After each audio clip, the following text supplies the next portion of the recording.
Satsuma Diaries. I hope you're doing well. I wanted to talk today about one of the ways that you can block your intuition. One of the primary things in my path that has challenged me is being too much in the mind and overthinking. Too much mind energy is constantly what my guides are telling me. Like this is what it is for you.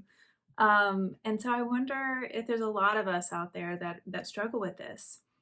One of the best methods I have found to overcoming being too much up here is returning to my practice of joy. And for me, that's like drawing or cooking or being around animals. It immediately puts a smile on my face, knocks me out of like analysis mode and like adult over responsibility, strategic thinking, Virginia, and into like play, into the heart, into joy, into childlike wonder. And that's all heart energy. And actually, heart energy as an archetype, the heart is a feminine archetype, and it is associated with the feminine mysteries or mysticism and the sacred arts. So I hope that's making sense. Do what you love. What is that for you? It doesn't have to be something creative. It could be anything. Whatever lights you up the most. Make that a practice every day. Get to it as much as you can, even if it's like 5 minutes a day only, because this is retraining your psychic system to value heart energy and to kind of figure out a way to exit mind energy. And then the way you'll know that you're in your heart, or that you're in this like really deeply joyful experience, is you can get into flow. Have you ever gotten into flow where like time kind of dissolves a little bit? I feel like I get into flow the most when I'm drawing and when I'm cooking.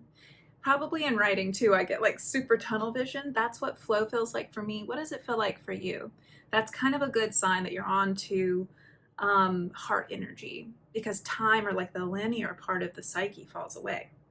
Okay, number two, catch yourself with mindfulness. Develop a mindfulness practice in such a way that like you have enough awareness to know what's going on in your inner landscape, where you can kind of take the temperature of your consciousness and know if you are in too much thinking today.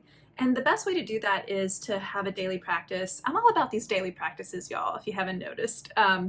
Discipline is a really big deal, I think, for the mystic, but having a daily practice, even if it's just like 5 minutes or 10 minutes, where you just sit in Vipassana meditation, which is this like mindfulness meditation, will do wonders for this. It will help you just build greater awareness of your inner landscape and what's going on in your mind. And so if you sit 5 to 10 minutes a day, just focusing with the goal of focusing on your in and out breath and not getting on every thought train that comes by and identifying with that thought until you get totally lost and you forgot your goal of sitting with the heart center or sitting with the breath. If you can do that, even if you fail miserably at it every day for like a week, the more you show up for this exercise, the better you get at it. It just becomes like muscle memory. Trust me, because this was like the hardest thing for me as a meditator and as a mystic, was staying and not like getting on like a rocket launch with at each new thought that was exciting and activating for me. This is really, and it can bring all kinds of benefits like stress reduction and peace and all of that and grounding energy. But really what it's doing for you in this regard, it's helping you catch when you're thinking, overthinking, when you're caught in mind energy. The more often you return to this mindful awareness, inner mindfulness, the easier it will be for you to catch yourself when you're in overabundance of mind. I would say number three, the biggest thing that really made a difference in my life was just like embodiment practices and physicalizing in the body. People call this grounding. I find that grounding is a really big deal for overthinking and an overabundance of mind energy.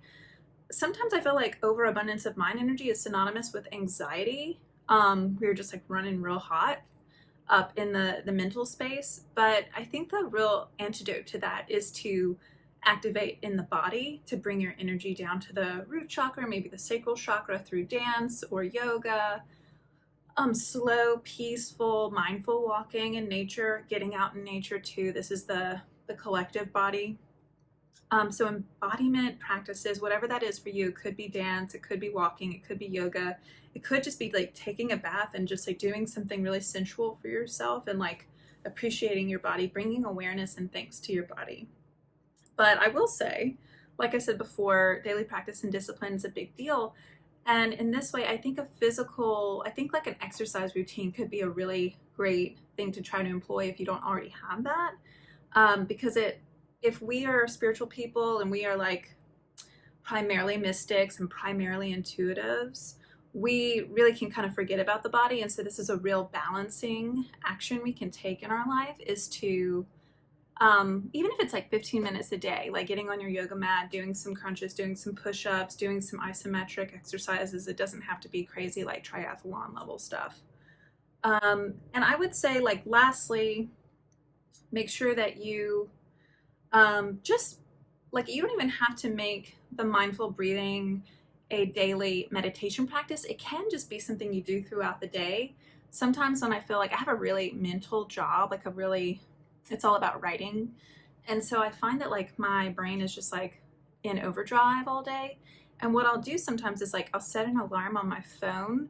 Just like I have a water alarm that cues me to like go drink a glass of water, which is such a healthy thing, and I definitely recommend it.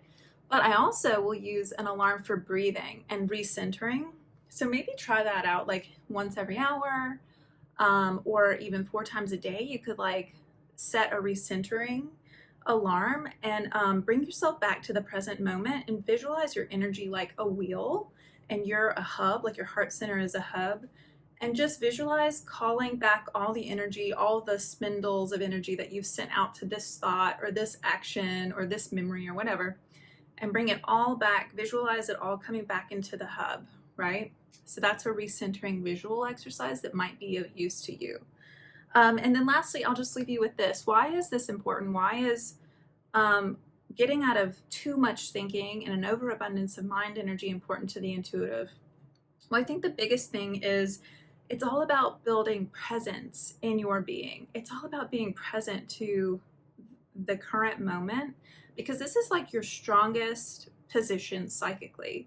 In order to dialogue, to channel spirit and dialogue with your higher guides, you have to be very present in the body. And I think we should talk more about that as mystics, because a lot of us think that we were supposed to be going up into the spirit realms to connect with spirit, but really it's actually all about grounding, being properly grounded and anchored in this present moment. The strongest mystics are completely and totally located in the now.